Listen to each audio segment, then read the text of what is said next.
భాగంగానే ఈరోజు ఈ ఒంగోలు నుంచి ప్రారంభిస్తా ఉన్నా ఈ రిజిస్ట్రేషన్ చేసి ఇస్తా ఉన్న ఈ పట్టాలు, ఈ రిజిస్ట్రేషన్ చేసి ఇస్తా ఉన్న ఈ పట్టాల వల్ల జరిగే మార్పేమిటో తెలుసా?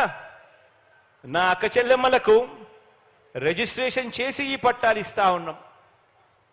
ఈ రిజిస్ట్రేషన్ చేసి అక్క చెల్లెమ్మలకు ఇచ్చే పట్టాల వల్ల జరిగే మార్పేమిటి అని అంటే, డాక్యుమెంట్ రిజిస్ట్రేషన్ అయ్యి ఉంది కాబట్టి ఆ అక్క చెల్లెమ్మలకు ఇచ్చే పట్టాలు రిజిస్ట్రేషన్ అయ్యి ఉంది కాబట్టి ఆ ఆస్తి మీద ఆ అక్క చెల్లెమ్మలకు ఉన్న హక్కులు భద్రంగా ఉంటాయి.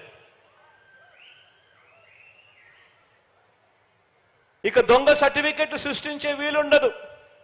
ఎప్పుడు పడితే అప్పుడు క్యాన్సిల్ చేసే కార్యక్రమము చేయలేరు. మీ సమీపంలో ఉన్న 15,000 గ్రామ వార్డు సచివాలయాలకి వచ్చిన ఆ సబ్ రిజిస్ట్రార్ సేవల ద్వారా అక్కడే గ్రామ వార్డు సచివాలయాల్లోనే మీరు ఎప్పుడు కావాలంటే అప్పుడు ఆ ఆస్తికి సంబంధించిన సర్టిఫైడ్ కాగితాలు అంటే సర్టిఫైడ్ కాపీలు ఎన్నిసార్లు అయినా పొందవచ్చు.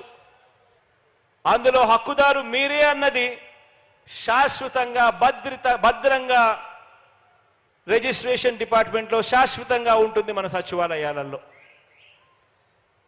పూర్తిగా ఎప్పుడు పడితే అప్పుడు ఎవరు పడితే వాడు మీ పట్టాలను క్యాన్సిల్ చేసే కార్యక్రమాలు, లాక్కునే కార్యక్రమాలు, మీకు లేవు అని చెప్పే కార్యక్రమాలు, వీటికి అన్నిటికీ కూడా చెక్.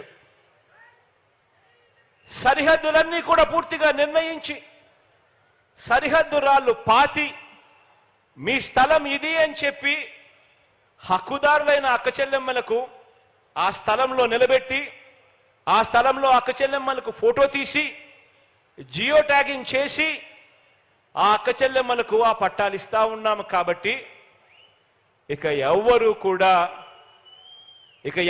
కూడా ఆ ఇళ్ల పట్టాలను కబ్జా అనే కార్యక్రమం ఎవరు కూడా చేయలేరు.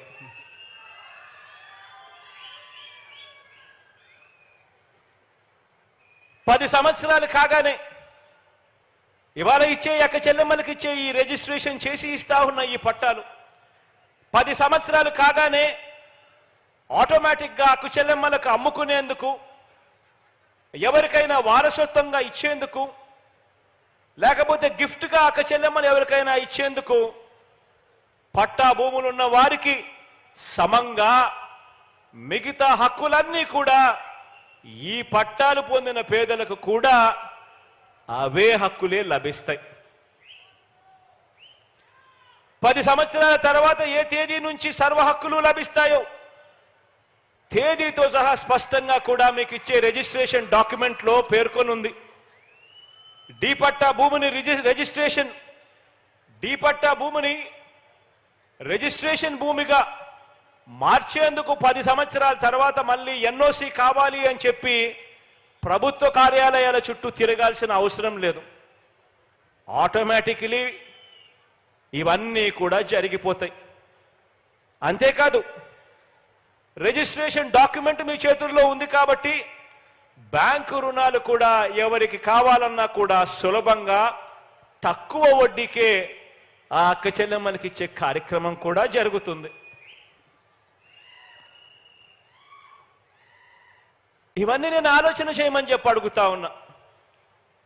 ఇవన్నీ కూడా ఎందుకు నేను ఆలోచన చేయమని అడుగుతా ఉన్నాను అని అంటే దానికి కారణం ఏమిటి అని అంటే, ఇంతగా నా అక్క చెల్లెమ్మల గురించి, ఇంతగా నా పేదల గురించి, వారికి ఇచ్చే స్థలాల గురించి, వారికి దక్కాల్సిన హక్కుల గురించి, వారికిచ్చే ఆస్తుల గురించి, ఇంటి స్థలాలు, ఇళ్ల నిర్మాణం ద్వారా వారికి దక్కాల్సిన ఆత్మ గౌరవం గురించి ఇంతగా ఆలోచన చేస్తా ఉన్న ప్రభుత్వం గతంలో ఎప్పుడైనా ఎక్కడైనా చూశారా అని అడుగుతా ఉన్నాను.